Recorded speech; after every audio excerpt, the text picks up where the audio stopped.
こんにちは。今回はですね、50代のリアルな健康の話、体のケアについてちょっとお話をしていきたいと思います。よろしくお願いします。よろしくお願いいたします。えりこさん、そのティーカップ素敵ですね。かわいいでしょ。長年お世話になっている編集者の方がプレゼントしてくださった、イニシャルが入ってて。みーちゃんですか？みーちゃん。こんな感じでお茶を入れて、いいですね。じゃあちょっとティータイムしながら、ティータイムしながらおしゃべりさせていただきます。まず更年期体調の変化について、更年期のホットフラッシュだったり、体調の変化にどうやって向き合っていったのか教えていただいてもいいですか？実は私、更年期のよく皆さんが耳にするようなことがほとんどなかったっていうのがまずあって、だからホットフラッシュも人によってはなんだかもうカーって体が熱くなって汗がドワッと出てくるとか、道を歩いてて突然なったりとか、夜寝て突然なったりとかあるって聞くんですけれども、私自身はそこまでのことがなかったんですね。でも更年期って絶対に誰にでも訪れるものなので、なんかそれを別に隠すとか嫌だと思うのではなく、何か体調の変化とかちょっと具合が悪かったら、それは素直に周りの人にも状況を説明してちょっと理解していただきたいとは思っていたので、あまり難しくも考えてなかったんですけれども、結果的には気づいたらもういろんな大変なことが終わってたっていう感じです。そうなんですね。気持ち面ではどうですか？気持ち面が落ち込んだり、それも本当に幸いなかったけれども、私ずっとパリに来てからお世話になっている婦人科の先生がいらして、女性の先生なんだけれども、その先生が体もそうだし、その心の部分でも何をしていても気分が晴れないとか、なんだかすごく悲しくなってしまうとか、イライラしてしまう、そういうなんかいつもの自分と違うっていう気分の変化があったら、もうすぐに連絡してって、それは我慢をすることではなく、本当に今の医学だったらばちょっとのサポートで快適に過ごすことができるんだから、それは我慢をして自分をより追い詰めるのではなくって、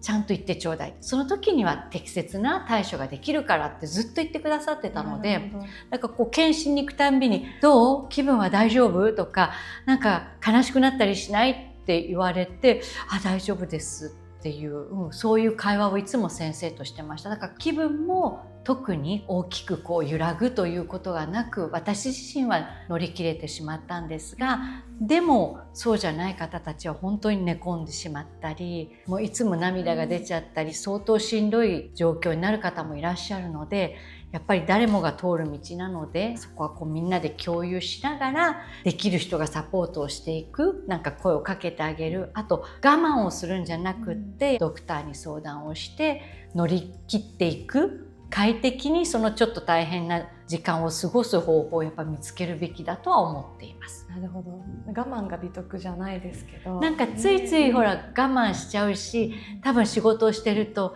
更年期だから体調がっていうのが恥ずかしいとかあると思うけれども、別に恥ずかしいことでもないし、我慢することで本当にもっともっとしんどくなっていってしまうから、そうならないようにやっぱり自分で声を出して、周りの人に助けを求めるじゃないけど、やっぱりサポートを求めるというのは、私はそうした方がいいと思ってます。フランス生活の中でストレス解消のためにやっていることとかはありますか？ストレス解消のためにやってるのは、夜一人でお酒を飲むこととかやっぱりって言われたりでもそんなにすごいお金がかかることじゃないし、子どもたちが帰ってきてみんなが寝てとか、もうあとはゆっくりできると思ったら、すごく頭も体もリラックスしていて、その状況で飲む一杯って美味しいので、逆になんか一日わーって大変でも、この後の一杯が待ってると思うと頑張れるし、あとは本当に私は昭和歌謡を聴きながらアイロンかけるとか、でそれも買い物とかに行ってお金を使うというストレス解消があったりするけれども、そうすると後になって絶対後悔すると思うの。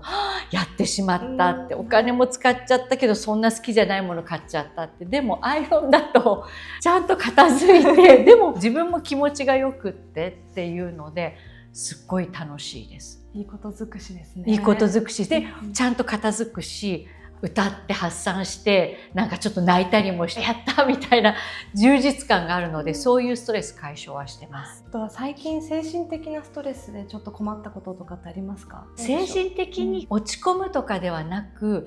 やっぱり心と体ってつながってるんだって思う出来事があったのが、息子がニューヨークの大学に入ることになって一緒にね、夫と共に3人で出発をするという予定を立ててたんですけど、私胃が結構丈夫であんまりお腹が痛くなることないのに、彼が出発する1週間ぐらい前からずっとここら辺が痛い、下腹部もなんかこう重くて、で私なんでだろうって、何も変なもの食べてないしいつもと同じ生活をしてるのに胃がおかしくなるなんてありえないと思ってて、で息子に会った時もなんかさ調子が悪くってこのままニューヨークに行くのなんか心配だなとかって言いながらニューヨークに行って、やっぱりずっと調子が悪いの。何を食べてもなんかこう美味しく感じないし、なんか常にここが不快っていうのが続いてて、あ、これニューヨークから帰ったら一回やっぱドクターのとこ行ってみようって、これまであんまり体験したことないことだったので。でもニューヨークから帰ってきて数日したらピタッと収まって、ああそっか、体って正直だな、私が頭の中で心の中で息子がいなくなるって僕泣いたらダメだからすっごい我慢してたのが全部ここに来ちゃった。普段は胃が丈夫だと思ってる私もこんなことがあるんだと思ってっていうことで、改めてすごくやっぱりこうつながってるなって、だからどちらもこういい状態を保ってないと片方だけじゃダメなんだなっていうふうには思いました。バランス大事ですよね。本当にバランスで、体調が悪いとどうしても心もシュンとなってしまうし、心に何かがあるとやっぱり体に影響するしって、だからそこのバランスをやっぱり上手にとっていかないといけないなとは思ってます。では、体の内側のケアについてもちょっといろいろお聞きしたいんですけど、今腸活とか流行ってるじゃないですか、腸を大事にするために取り入れていることとかはありますか？もともとすごいヨーグルトが好きだったので、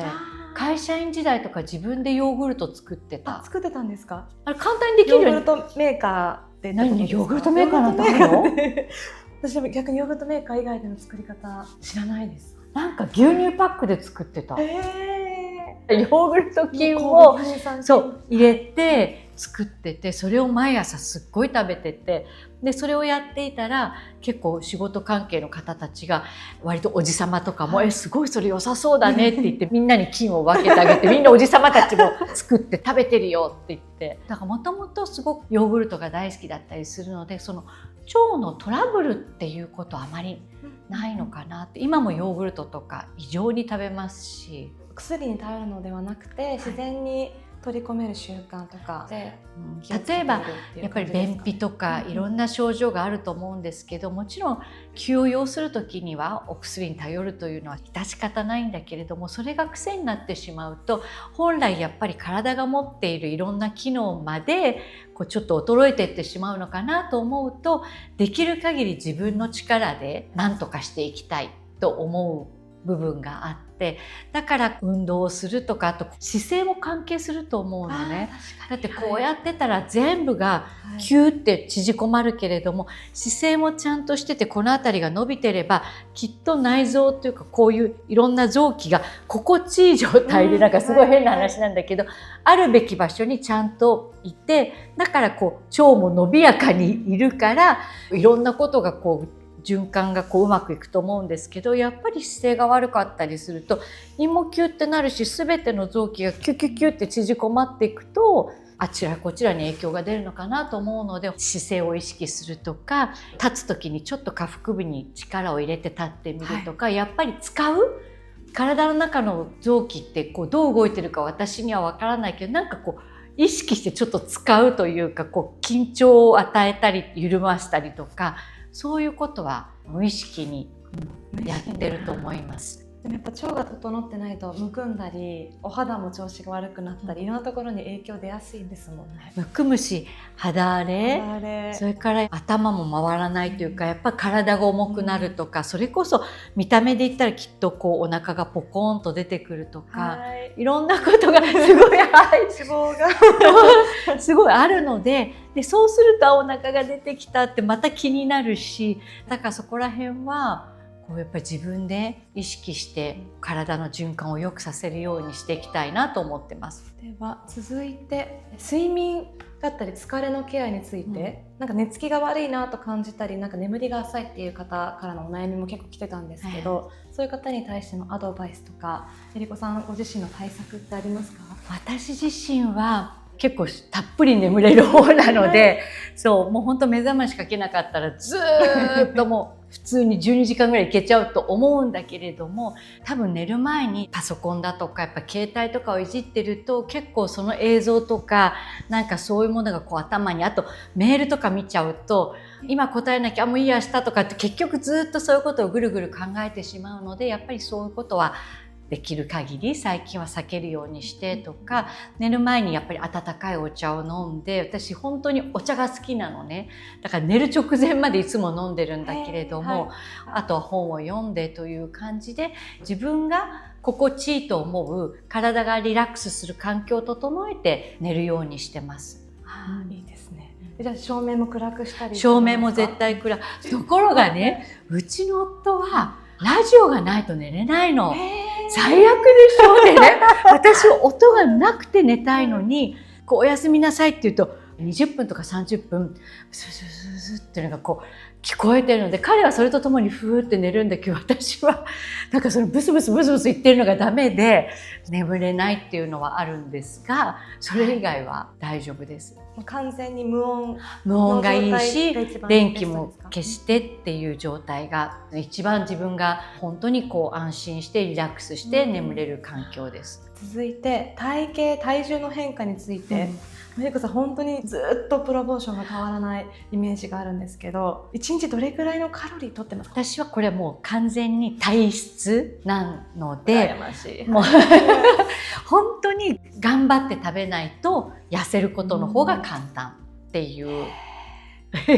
それは50代になっても代謝の変化とか特に感じないですか？でも一般的に40後半とか50代になってくる、これから先いろんなことが落ちてくるのは事実で、その一つでやっぱり代謝が落ちてくると思うのね。だから同じだけ食べて同じだけ飲んでたって、これが20代30代だったら何事もなく翌日もすっきりなんだけれども、やっぱり私たちの年齢はきっと代謝も落ちるし、もともとの運動量も減ってくんだろうし、そういう中でこの辺りがなんとなくこうそういう残ってしまったものが蓄えられてしまうんだろうなというふうには思っています。でもそれもやっぱり自分たちできっと何とかできると私は思っていて、なんかどうしても50代だからついついしょうがないよねって諦めてしまうけれども、もしかしたらちょっとの努力でもうちょっとすっきりすることもあると思うし、やっぱり食べ方をちょっと考えてみるとか、少し運動量を増やしてみるとか、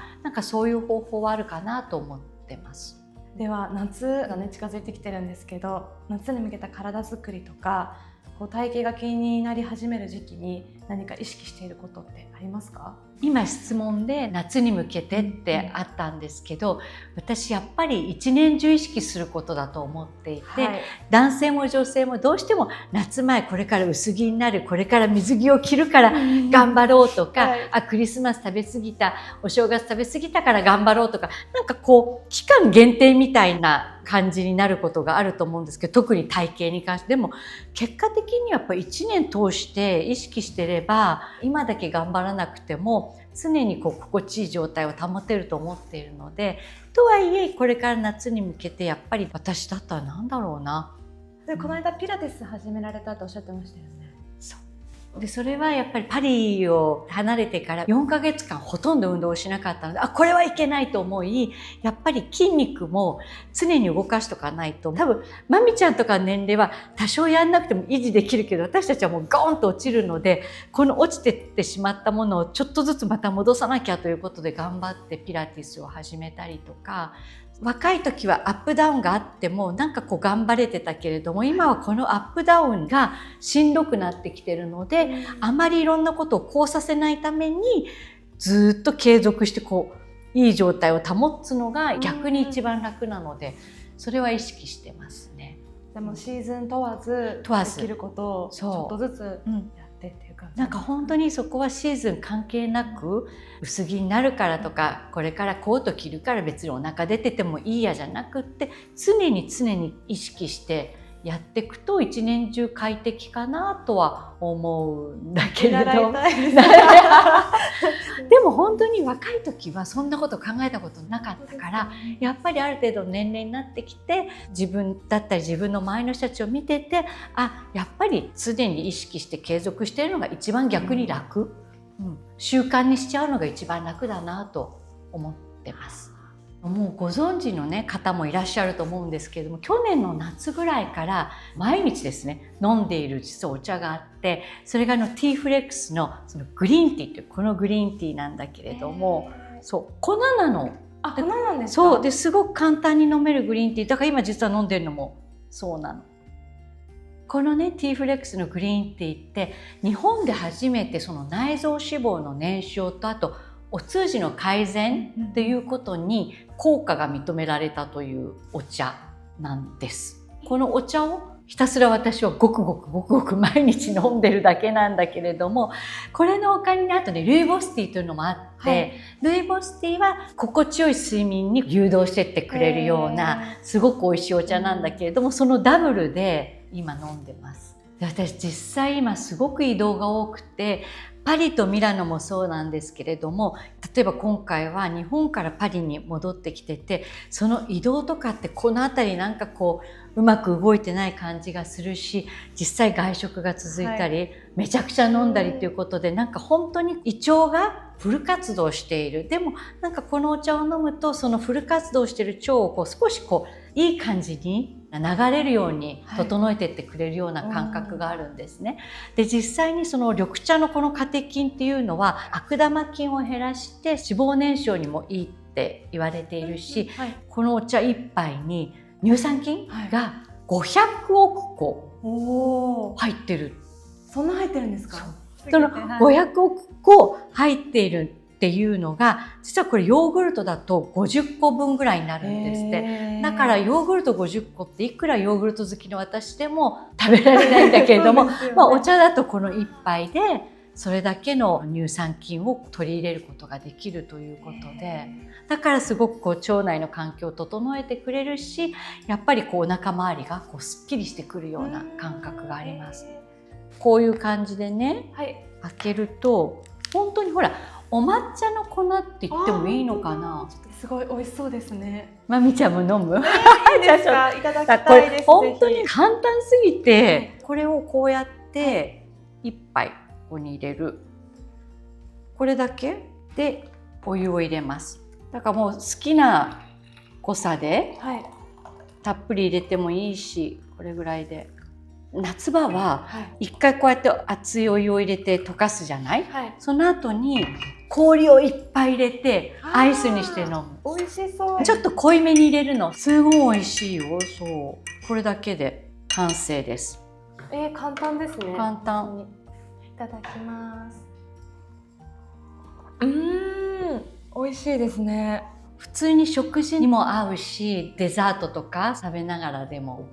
でもなんか本当お寿司屋さんで出てくるお茶のイメージ。結構あれごくごくいけちゃうじゃない。だから本当にその感覚で頑張って飲むっていう感じよりも簡単に続けられそうでいいですね。だから習慣にしちゃうと、例えば朝起きて一杯飲む方もいらっしゃるだろうし、お昼の時にはいつもとか、それこそ会社とかに行く時にも簡単にできるので、このパックだけ持ってって会社でお湯入れて仕事の合間に飲むこともできるので、私の場合はもう今完全に習慣というか、もう普通に何も考えずに飲んでます。そうなんですね。なんか味がちょっと難しいとか、頑張らなきゃいけなくなると一回やめちゃうともうそこから戻れなくなるんだけど、やっぱり美味しいし簡単なので、やめることもなくずっと今に至ってる感じですね。続けやすいっていうのは大事ですよね。続けやすいし、それからあと他のものとのなんか飲み合わせとか、やっぱお薬とかになるとこれを飲んでてこれを飲んじゃいけないとか、多分いろんな難しいことがあるけれども、そういうことも一切ないので気楽に飲んでいただけると思います。ありがとうございます。で、今回ご紹介したこのティーフレックスのグリーンティー特別キャンペーンというのをご用意いただきました。通常だと3800円なんだけれども、概要欄それからコメント欄のリンクから先着100名様には半額の1900円で、今自分で言いながらびっくりしちゃった。半額の1900円プラス全国送料無料ということで、すごい特別なキャンペーンを作ってくださいました。だからだいたい1杯127円ぐらいの計算になるんですけれども、すごく体が気持ちよくなるお茶ということで、ぜひトライをしていただきたいと思います。今回はさらにね、このこしあん味の羊羹が3つついてくるということで、ぜひ皆様にはこちらの概要欄の方をチェックしていただきたいと思います。ということで、今回はお茶を飲みながら50代のその体の変化とか心の変化についてお答えをしたんですが、いかがでしたでしょうか。ちょっとでも参考にしていただけたらいいかなと思って、今日はこれで終わりにいたします。ありがとうございました。